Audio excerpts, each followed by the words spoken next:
حضرت عثمان کو چچا نے ان کے ایک چٹائی کے اندر لپیٹا اور دھونی دے دی، دم گھٹ رہا ہے، جان نکل رہی ہے۔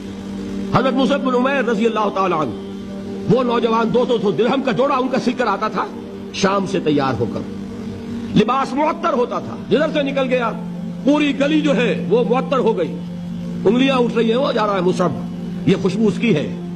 اس مصعب کے ساتھ کیا سلوک کیا؟ باپ تو مر چکا تھا، ماں نے پالا تھا، دولت بہت چھوڑ کر گیا تھا باپ، لہذا ماں نے بڑے ناز و نام میں پالا، بڑے لاڈ پیار میں، 200 درہم کا جوڑا تیار ہو رہا ہے۔ لیکن یہ کہ آپ کو معلوم ہے عرب کے اس معاشرے میں عورت کی کوئی حیثیت نہیں تھی، ماں کا اختیار نہیں تھا، چچا تھا آپ سربراہ خاندان کا۔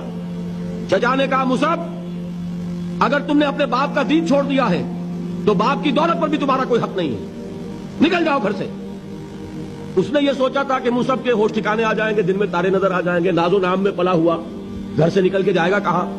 یہ سارا نشہ جو ہے توحید کا یہ حیران ہو جائے گا۔ حضرت مصعب کا جواب بالکل برعکس تھا، اچھا ٹھیک ہے چچا جان میں گھر چھوڑتا ہوں۔ وہی بات جو کبھی کہی تھی ابراہیم نے، باپ نے کیا کہا تھا؟ واجرنی ملیہ، جاؤ چلے جاؤ، دفع ہو جاؤ میری نگاہوں سے۔ حضرت ابراہیم نے کیا جواب دیا تھا؟ سلام علیک ساستغفر لک ربی انہ کان بی حفیظ۔ اچھا باجان آپ کا حکم یہی ہے تو میں چلتا ہوں، آپ پر سلامتی ہو، میرا رب مجھ پر بڑا مہربان ہے، میں اس سے آپ کے لیے استغفار کروں گا، جلدی۔ یہی جو ہے حضرت ابراہیم کی نسل ہے نا قریش۔ آج ابراہیم کے ایک بیٹے کے ساتھ وہی معاملہ ہو رہا ہے مصعب کے ساتھ، اور مصعب چلنے کے لیے تیار ہو گئے۔ چچا نے سوچا، میں سمجھتا تھا کہ ہوش ٹھکانے آ جائیں گے، یہ تو تیار ہو گیا نکلنے کے لیے، غصے میں آ کے اگلی بات کہی، یہ کپڑے جو پہنے ہوئے تم نے یہ بھی اسی مشرک باپ کی کمائی کے ہیں، اتارو ان کو۔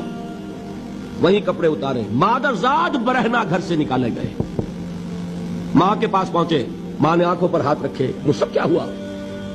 کہ ماں سے کہتے ہیں کہ ماں میں موحد ہو گیا ہوں، اور وہاں سے گئے، پھر حضور کی خدمت میں کپڑے کہیں سے مانگے ہوں گے۔ یہ مصعب ہیں 200 درہم کا جوڑا پہننے والے۔ جب حضور پر مدینے کے 12 افراد ایمان لائے تھے، بیعت عقبہ اولیٰ ہوئی، انہوں نے کہا کہ حضور ہمیں کوئی شخص اپنا ایسا شاگرد دیجئے جو ہمیں قرآن پڑھا سکے۔ حضور نے حکم دیا مصعب جاؤ، اب مدینے جاؤ، یثرب جاؤ، یثرب والوں کو قرآن پڑھاؤ، انہیں تبلیغ کرو۔ مصعب گئے ہیں وہاں، 1 سال کی کمائی 75 افراد لا کر حضور کے جھولی میں اگلے سال ڈال دیے کہ حضور یہ میری 1 سال کی کمائی ہے۔ 72 مرد 3 عورتیں، انہوں نے وہ بیعت کی تھی، بیعت عقبہ ثانیہ، جس کے الفاظ کل میں نے آپ کو سنائے تھے، بایعنا رسول اللہ صلی اللہ علیہ وسلم علی السمع والطاعۃ فی العسر والیسر والمنشۃ والمکرہ وعلی اثرۃ علینا وعلی لا ننازع الامر اہلہ وعلی ان نقول بالحق اینما کنا لا نخاف فی اللہ لومۃ لائم۔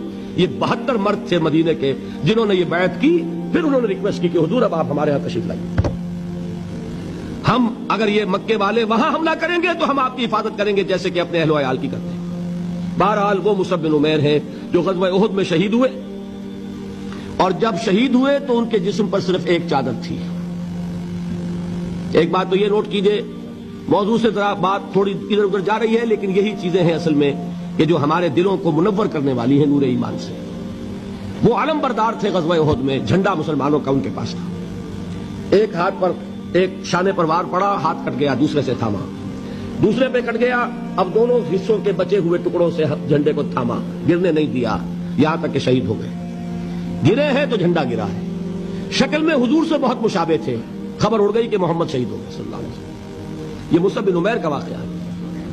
جب ان کو اب دفن کرنے کا وقت آیا، اور شہید کے لیے کفن جو ہے اس کا وہی لباس ہوتا ہے جو شہادت کے وقت ہو، حضور کے سامنے ایک پرابلم پیش کیا گیا، حضور مصعب کے جسم پر تو ایک چادر تھی، اور وہ چادر بھی اتنی چھوٹی ہے، یعنی 2 گز کی چادر بھی نہیں ہے، اس سے اگر سر ڈھانپتے ہیں مصعب کا تو پیر کھل جاتے ہیں، پیر ڈھانپتے ہیں تو سر کھلتا ہے، کیا کریں؟ حضور نے فرمایا سر ڈھانپ دو چادر سے اور پیروں پر گھاس ڈال دو، یہ آخری لباس ہے جو محمد کے اس دیوانے کو اس دنیا سے رخصت ہوتے ہوئے ملا ہے، جس کا 200 درہم کا جوڑا چلتا تھا۔ یہ ہے صبر۔ برداشت کیا کہ نہیں کیا؟